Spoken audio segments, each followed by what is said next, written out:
Assalamualaikum warahmatullahi wabarakatuh. Bismillah, alhamdulillah, wassalatu wassalamu ala rasulillah wa ala alihi wa ashabihi wa mawalah, amma ba'du. Apa kabar teman-teman semua dimanapun kalian berada? Di dalam kesempatan yang baik ini kita semua akan belajar membahas kitab Jurumiyah tentang mata pelajaran ilmu nahwu. Bismillahirrahmanirrahim. Al-kalamu kalam. Huwa kalam yang dimaksud di sini adalah kalam menurut istilah ilmu nahwu. Sebab istilah kalam itu bermacam-macam. Ada kalam menurut lugot, ada kalam menurut ahli fikih, ada kalam menurut usul fikih, ada kalam menurut ahli tauhid, ada kalam menurut ahli nahwu. Sedangkan yang akan kita bahas di sini di dalam kitab Jurumiyah adalah kalam menurut istilah ilmu nahwu. Sebelum kita semua lebih jauh membahas kalam menurut ilmu nahwu, maka perlu kita ketahui apa itu ilmu nahwu. Jadi ilmu nahwu adalah salah satu cabang ilmu dalam bahasa Arab yang mempelajari aturan-aturan tata bahasa, khususnya yang berkaitan dengan i'rob, yang berkaitan dengan struktur kalimat. Nanti di dalam Jurumiyah halaman, kalau di sini halaman 6 akan dijelaskan apa itu i'rob, babul i'robi. Jadi i'rob itu perubahan harkat pada akhir kata. Ada pula tujuan utama ilmu nahwu adalah memahami cara menyusun kalimat yang benar dan memastikan setiap kata memiliki posisi gramatikal yang sesuai, sehingga makna kalimat menjadi jelas dan tidak rancu. Itu tujuan utama ilmu nahwu.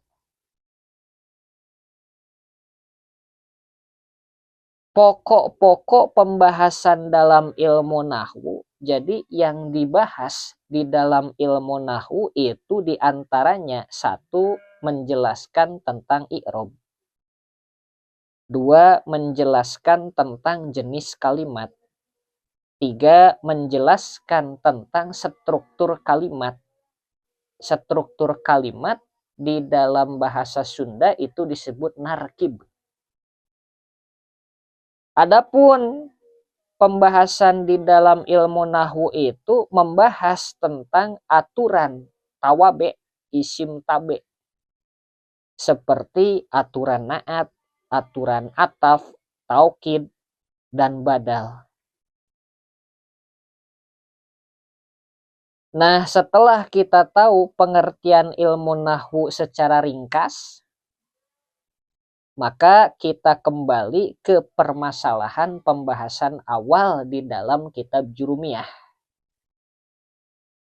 Tadi kita sedang membahas al-kalamu huwa. Al-kalamu huwa. Pengertian kalam atau definisi kalam menurut ilmu nahwu yaitu al-lafzu. ucapan. Jadi al-lafzu itu artinya ucapan. Atau yang lebih jelasnya yang disebut al-lafzu, suara yang dihasilkan ketika mengucapkan suatu kata dan kata tersebut mencakup sebagian dari huruf hijaiyah. Itu yang dimaksud al-lafzu. Al-murakkabu, yang tersusun dari dua kalimat atau lebih. Al-mufidu, yang memberi faidah. Jadi lebih jelasnya al-mufidu itu yang memberikan makna lengkap atau memberikan informasi yang jelas. Sehingga informasi tersebut atau makna tersebut dapat dipahami oleh pendengar tanpa membutuhkan tambahan penjelasan dari si pembicara. Itu yang dimaksud al-mufid. Bil wad'i, yang sesuai dengan kaidah bahasa Arab yang telah ditetapkan. Maka setelah kita pahami bahasa kitab Jurumiyah al-kalamu huwa lafzul murakkabul mufidu bil wad'i. Jadi bisa disimpulkan definisi kalam menurut ilmu nahwu adalah suatu ucapan yang terkumpul pada ucapan tersebut 4 unsur. Unsur lafad, unsur murakkab, unsur mufid, unsur wado. Atau istilah lainnya itu 4 qaid. Maka supaya lebih jelas, mari coba kita membuat skema.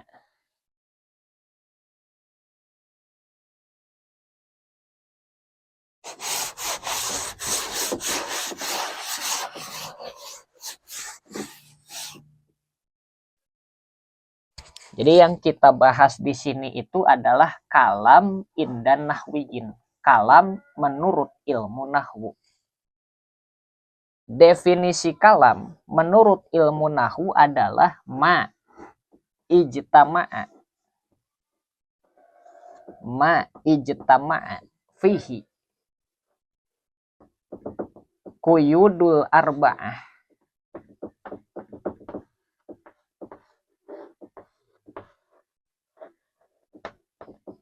Ma sesuatu, ijtama'a yang terkumpul, fihi padanya, quyudul arba'ah 4 qaid. Jadi ma di sini sesuatu di sini yang dimaksudkan adalah ucapan. Ma ijtama'a fihi quyudul arba'ah, ucapan yang terkumpul pada ucapan tersebut 4 qaid atau 4 unsur. Apa saja 4 qaid itu atau 4 unsur itu? 1. Unsur lafaz.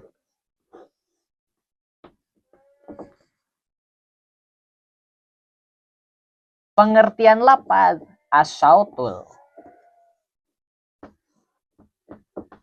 mustamilu ala ba'dil hurufi hijaiyah.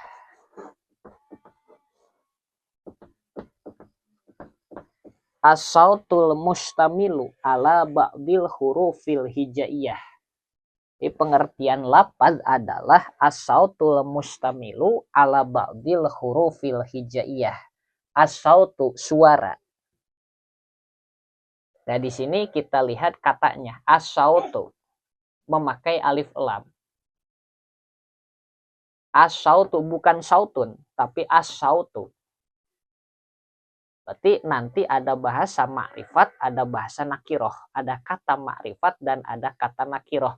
Sedangkan di sini as-sautu itu menggunakan kata makrifat khusus.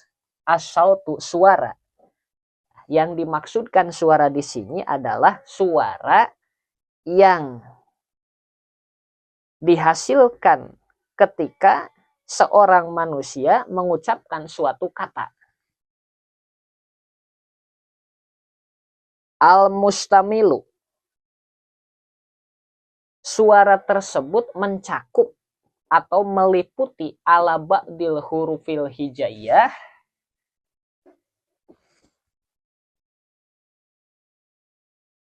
mencakup sebagian dari huruf hijaiyah.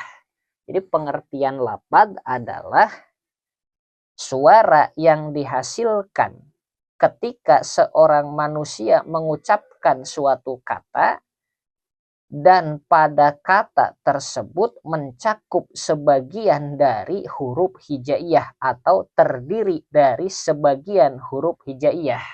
Itu disebut lafaz. Contoh lafaz Zaidun. Zaidun. Ini contoh lafaz Zaidun. Nah, sebelum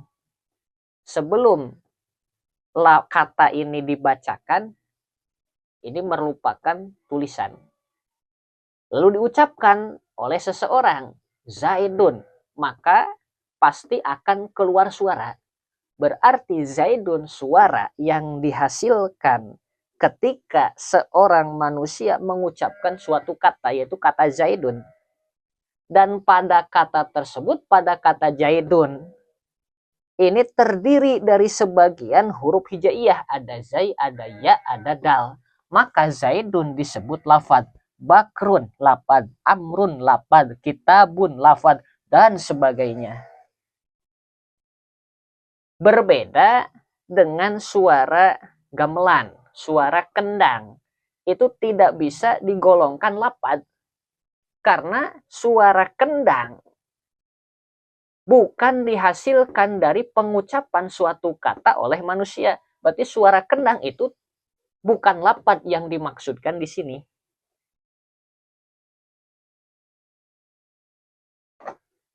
Jadi unsur yang pertama adalah lafaz. Terus unsur yang kedua, lafzun murokkabun. Yang kedua murokkab. Apa itu murokkab? Murokkab adalah matarokaba min kalimataini.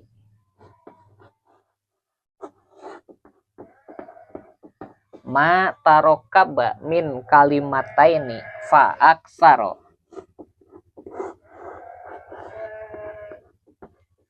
Matarokaba, sesuatu yang tersusun dari dua kalimat atau lebih.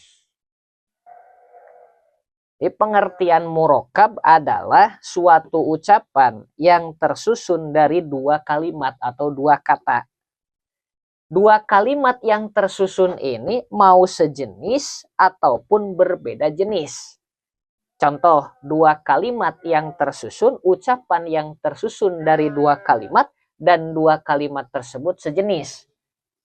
Jaidun jaid. Mubtada. Qaimun. Jaidun jaid.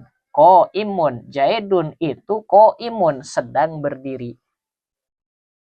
Maka di dalam ucapan jaidun qaimun itu tersusun dari dua kalimat, tersusun dari dua kata.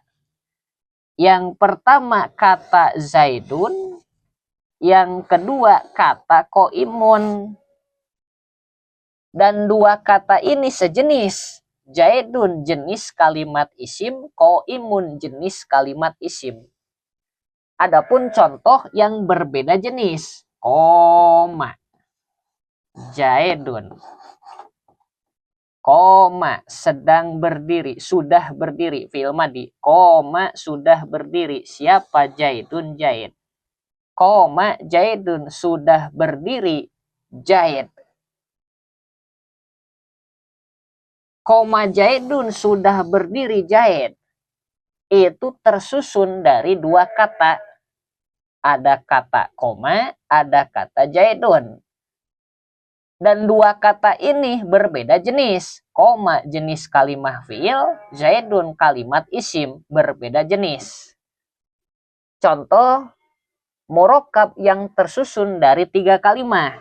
Zaidun, fid, dari. Zaidun Zaid. Itu fid dari di rumah. Zaid itu di rumah.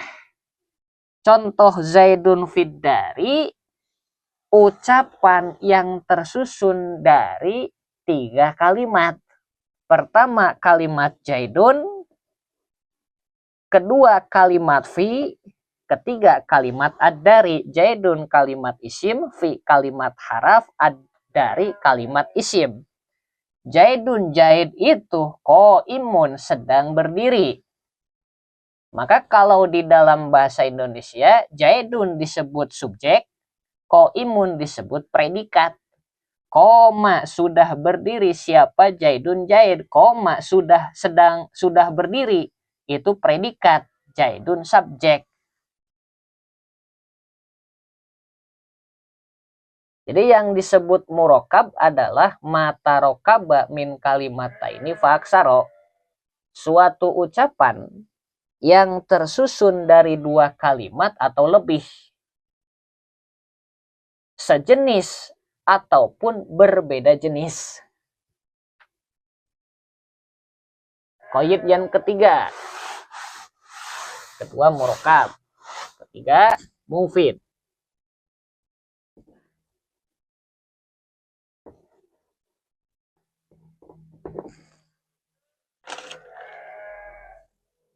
Mufid adalah ma'afada faidatan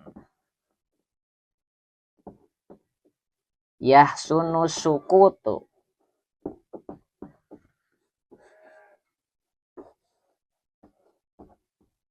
minal mutakalim wasami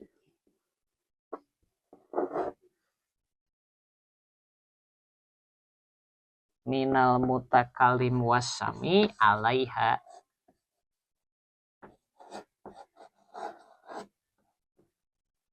Ma'afada faidatan, ucapan yang memberi faidah. Ma'afada faidatan, ucapan yang memberikan faidah. Yahsunu sukutu minal mutakalim wasami'i alaiha, sehingga baik bagi pembicara dan pendengar untuk diam setelah mendengarkan kalimat tersebut. Maksudnya mufid, ucapan atau kalimat yang menyampaikan makna yang jelas dan lengkap, sehingga dapat dipahami oleh pendengar tanpa membutuhkan tambahan penjelasan atau informasi lainnya dari pembicara. Jadi kalimat mufid itu bisa dibahasakan kalimat sempurna. Seperti contoh Zaidun qaimun. Zaidun, Bapak Zaid itu qaimun, sedang berdiri. Maka Zaidun qaimun itu menjelaskan bahwa Zaid itu sedang berdiri. Kalimat ini memberikan faidah yang lengkap atau disebut kalimat sempurna. Sehingga pembicara dan pendengar tidak perlu menambahkan sesuatu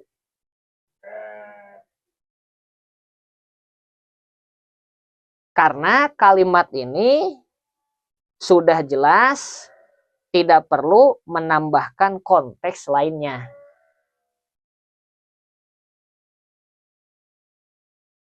Zaidun qaimun itu kalimat sempurna atau kalimat mufid. Kalimat ini memberikan faidah lengkap karena menyampaikan makna yang jelas tanpa perlu tambahan konteks lainnya. Berbeda dengan kalimat yang tidak sempurna atau tidak mufid. In koma Zaidun. In koma apabila berdiri. Siapa? Zaidun Zaid. Apabila Zaid sudah berdiri. Maka kalimat ini tidak bisa disebut kalimat mufid. Tidak bisa disebut kalimat yang sempurna. Mengapa? Karena masih membutuhkan informasi tambahan untuk melengkapi kalimat ini. Apabila Zaid sudah berdiri. Lalu kalau Zaid sudah berdiri, yang terjadi apa? Jadi bisa jadi tanda apabila di dalam suatu kalimat ada harap syarat, maka kalimat tersebut belum dikategorikan kalimat mufid. Karena masih membutuhkan jawab syarat. Yang keempat,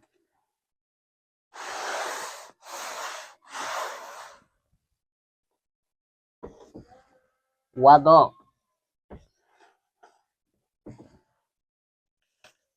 Wado itu sesuai dengan kaidah bahasa Arab yang telah ditetapkan. Wado. Dalam ta'rif lain, dalam definisi lain, wado itu ja'lul lafzi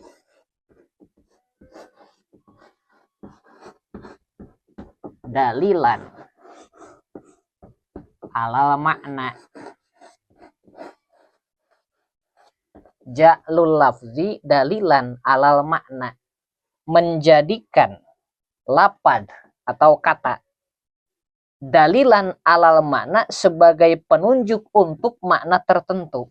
Contoh kitabun.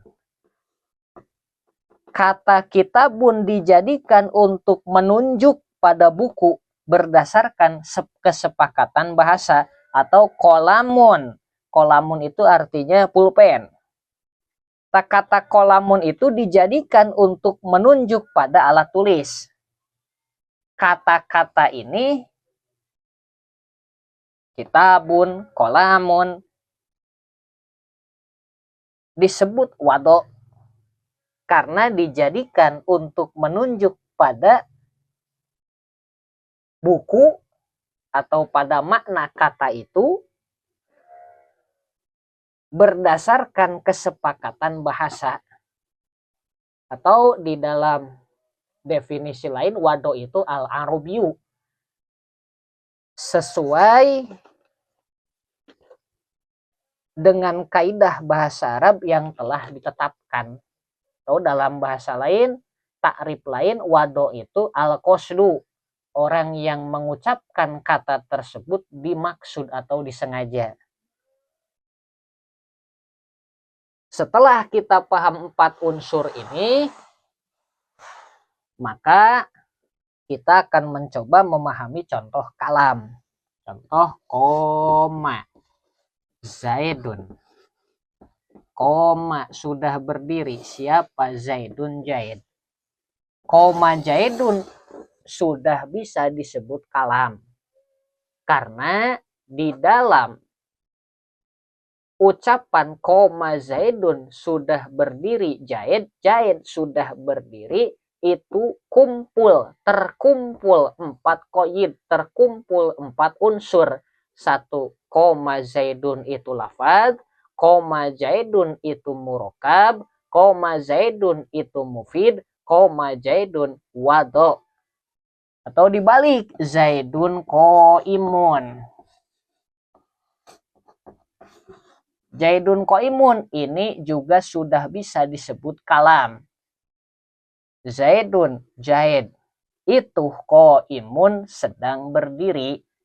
Maka Zaidun qaimun suatu ucapan yang terkumpul di dalam ucapan tersebut 4 qaid, 4 unsur. 1 unsur lafaz, 2 unsur murakkab, 3 unsur mufid, 4 unsur wado. Zaidun qaimun lafad. Karena Zaidun qaimun apabila diucapkan oleh seseorang keluar suara yang dihasilkan dari kata yang diucapkan. Dan kata tersebut terdiri dari sebagian huruf hijaiyah. Berarti Zaidun qaimun lafad. Zaidun qaimun murokab, murokab. Karena Zaidun qaimun tersusun dari dua kalimat. Zaidun kalimat isim, qaimun kalimat isim. Zaidun qaimun mufid, mufid.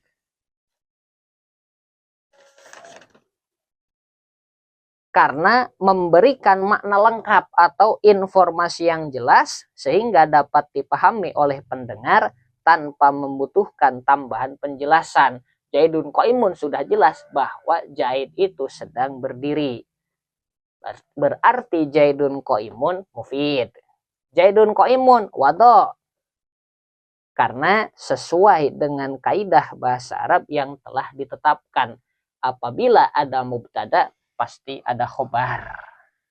Mubtada Zaidun harus menggunakan kalimah isim. Ini Zaidun isim. Qaimun khobar harus menggunakan kalimah isim. Qaimun isim. Zaidun itu wado. Karena kata Zaidun menunjukkan kepada orang yang dinamai Zaid. Qaimun itu berdiri. Arti dari qaimun berdiri, isim fa'il. Kata qaimun dijadikan untuk menunjukkan pada orang yang berdiri. Dan sudah disepakati oleh bahasa bahwa qaimun itu berdiri.